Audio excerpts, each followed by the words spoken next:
नमस्कार, स्वागत आहे परत एकदा हायफाय एज्युकेशन सर्व्हिस या युट्यूब चॅनल वरती। या अगोदरच्या व्हिडिओमध्ये महाराष्ट्रामधील जी वेटनरीची ऍडमिशन प्रोसेस असते त्याबद्दलची मी कंप्लीट इन्फॉर्मेशन दिलेली आहे। कट ऑफ कशा पद्धतीने असेल, ऍडमिशन प्रोसेस कशा पद्धतीने असते, बेसिक रिझर्वेशन कशा पद्धतीने असतं आणि अदर रिझर्वेशन कशा पद्धतीने असतं, त्या सगळ्याची इन्फॉर्मेशन मी ऑलरेडी दिलेली आहे। तरी सुद्धा बऱ्याच विद्यार्थ्यांचं काही कन्फ्युजन किंवा डाऊट्स होतं की त्यांनी कमेंट सुद्धा केला होता आणि फोन कॉल सुद्धा केला होता। अदर स्टेटच्या विद्यार्थ्यांसाठी, फॉर एक्झाम्पल गोवा स्टेटच्या विद्यार्थ्यांसाठी सीट अवेलेबल त्यांना दिसली नाही किंवा अदर स्टेटचं जे 2% रिझर्वेशन असतं म्हणजे 2 जागा ज्या अदर स्टेटसाठी असतात त्या त्यांना दिसल्या नाहीत। तर दरवर्षी सीट डिस्ट्रीब्युशन मध्ये चेंजेस केला जात असतो। फॉर एक्झाम्पल जर मागच्या वर्षी नागपूरच्या कॉलेजमध्ये जर अदर स्टेटच्या विद्यार्थ्यांसाठी 2 सीट अवेलेबल असतील तर त्याला चेंजेस करून नंतर इकडे मराठवाडा असेल किंवा शिरवळचं असेल तिथे ते सीट दिलेली असते।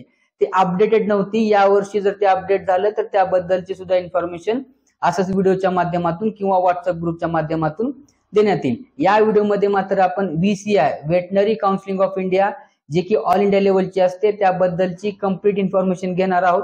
ते कधी सुरू होईल, सीट डिस्ट्रीब्युशन कशा पद्धतीने असतं, रिझर्वेशन कशा पद्धतीने असतं, कोणकोणते कॉलेजेस असतात याबद्दलची कंप्लीट इन्फॉर्मेशन। चॅनलवर जर नवीन असाल तर चॅनलला सबस्क्राईब करा आणि बेल आयकॉनला प्रेस करा, म्हणजे असेच महत्त्वपूर्ण अपडेट तुमच्यापर्यंत पोहोचत राहतील।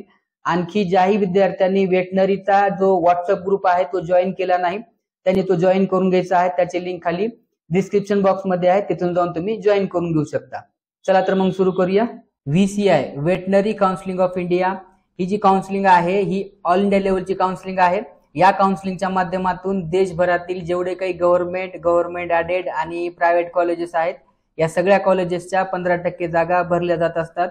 आपल्या महाराष्ट्रामध्ये जे 5 कॉलेजेस आहेत त्याच्या सुद्धा 15% जागा याच काउन्सिलिंगच्या माध्यमातून भरल्या जात असतात। ही जी काउन्सिलिंग आहे ती डोमिसाइल फ्री काउन्सिलिंग असते, म्हणजे देशभरातील किंवा कुठल्याही राज्यातील कुठलाही विद्यार्थी या काउन्सिलिंगसाठी अप्लाय करू शकतो। फॉर एक्झाम्पल जर एखाद्या महाराष्ट्रातल्या विद्यार्थ्याला जर राजस्थानमध्ये ऍडमिशन घ्यायचं असेल तर त्याला VCI काउन्सिलिंग मध्ये पार्टिसिपेट करावं लागतं आणि राजस्थानच्या विद्यार्थ्याला जर महाराष्ट्रामध्ये ऍडमिशन घ्यायचं असेल तर त्या विद्यार्थ्याला सुद्धा याच VCI काउन्सिलिंग मध्ये पार्टिसिपेट करून ऍडमिशन घ्यायचं असतं।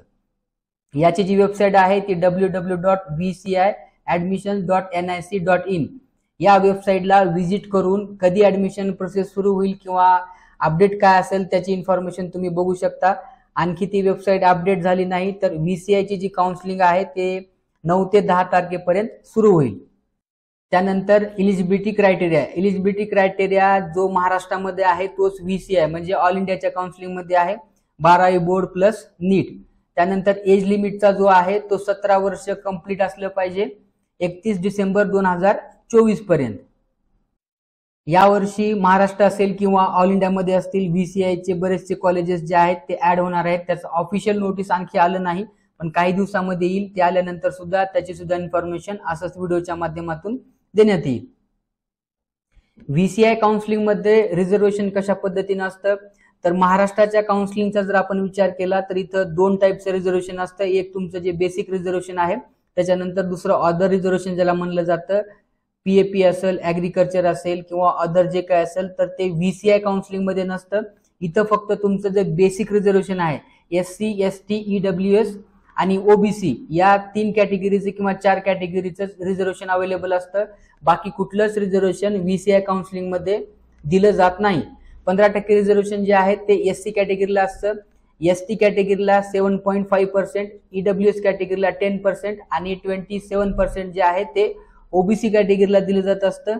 आणि जेही फिजिकली हँडिकॅप आहेत त्यांच्यासाठी 5% रिझर्वेशन दिलं जात असतं। त्यानंतर VCI काउन्सिलिंगचे जे राऊंड आहेत ते कशा पद्धतीने होत असतात तर मागच्या वर्षी अकॅडमिक इयर 2023 आणि 24 मध्ये राऊंड 1, राऊंड 2, मॉपअप राऊंड आणि स्टे वॅकन्सी राऊंड झाले होते।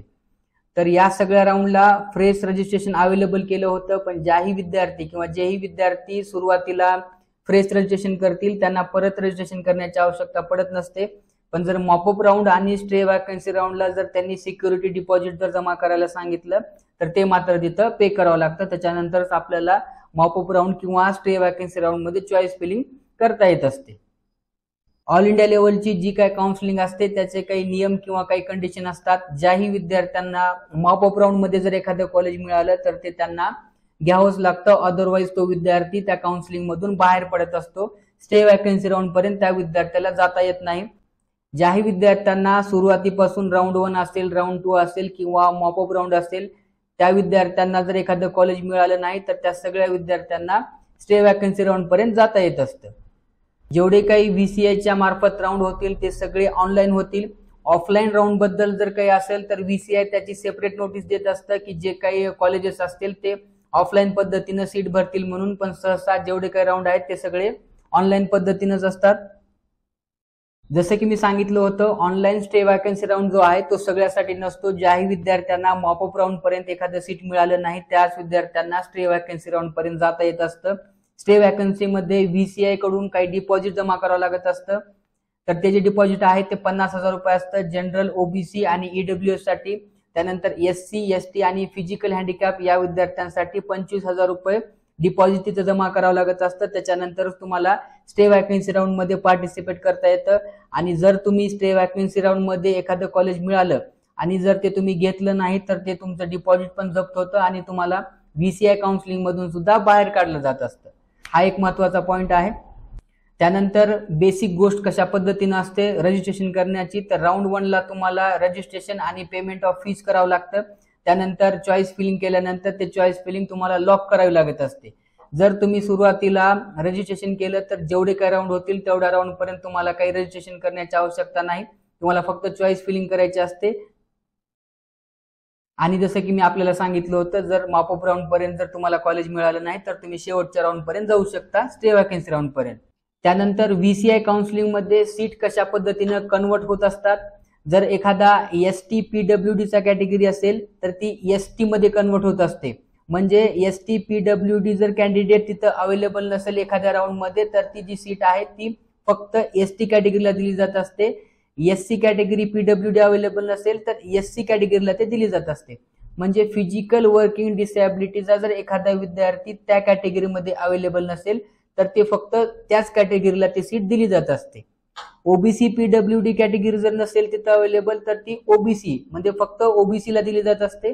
अनरिझर्व PWD म्हणजे अनरिझर्व फिजिकल वर्किंग डिसॅबिलिटी जर एखादा विद्यार्थी नसेल तर ते फक्त अनरिझर्व विद्यार्थ्याला ते दिली जात असते. त्यानंतर EWS PWD ती फक्त EWS ला दिली जात असते. सगळ्यात महत्वाचा पॉइंट जो आहे तो EWS ला मात्र अनरिझर्व म्हणजे EWS कॅटेगरी ही ओपन मध्ये कन्वर्ट करून एखादी सीट दिली जाऊ शकत असते. हे जे सीट कन्व्हर्जन आहे किंवा हे जे सीट कन्वर्ट होत असतात ते कोणत्याही राऊंडला होऊ शकतात. राऊंड 1 असेल, राऊंड 2 असेल किंवा स्टे वॅकन्सी किंवा मॉपअप राऊंड. तर जनरल कॅटेगरीला रजिस्ट्रेशनसाठी 1,000 रुपये भरावे लागत असतात. EWS आणि OBC कॅटेगरीला 900 रुपये, SC, ST, PWD आणि ट्रान्सजेंडर साठी 500 रुपये.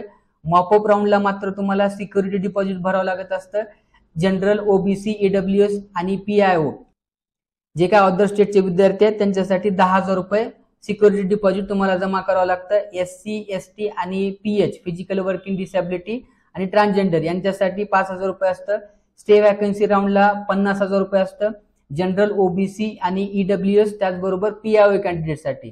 त्यानंतर SC, ST, PH physical handicap आणि ट्रान्सजेंडर साठी 25,000 रुपये सिक्युरिटी डिपॉझिट तुम्हाला तिथं जमा करावं लागत असते. हे जे काही डिपॉझिट तुम्ही ऑनलाईन जमा करता ते तुम्ही स्वतःच्या अकाउंटवरूनच करायचं आहे. ते ऑनलाईनच करता येत असतं. नेट बँकिंग, डेबिट कार्ड किंवा क्रेडिट कार्डच्या माध्यमातून. आणि जे काही रिफंड येणार आहे ते त्याच अकाउंटवरती रिफंड येत असतं. आता राहिला प्रश्न डॉक्युमेंटचा, तर डॉक्युमेंटची लिस्ट जी आहे ती मी ऑलरेडी व्हॉट्सअप ग्रुपवरती शेअर केलेली आहे. त्यानंतर कॉलेजेसचं सीट मॅट्रिक्स, यावर्षी किती कॉलेजेस आहेत किंवा कोणत्या स्टेटमध्ये किती कॉलेजेस अवेलेबल आहेत, ते गव्हर्नमेंट आहेत का किंवा प्रायव्हेट आहेत, कॉलेज बद्दलची इन्फॉर्मेशन मी सेपरेटली व्हॉट्सअपला शेअर करेन किंवा असंच एखादा सेपरेट व्हिडिओ बनवून कोणकोणते कॉलेजेस आहेत त्याबद्दलची इन्फॉर्मेशन देईन. आय होप तुम्हाला समजलं असेल की VCI काउन्सिलिंग कशा पद्धतीने असते किंवा कशा पद्धतीने या काउन्सिलिंग मध्ये पार्टिसिपेट करायचं असतं. आणखी जर काही तुमचे डाऊट किंवा क्वेश्चन असतील तर तुम्ही मला कमेंट करू शकता. भेटूया नेक्स्ट व्हिडिओमध्ये. तोपर्यंत धन्यवाद.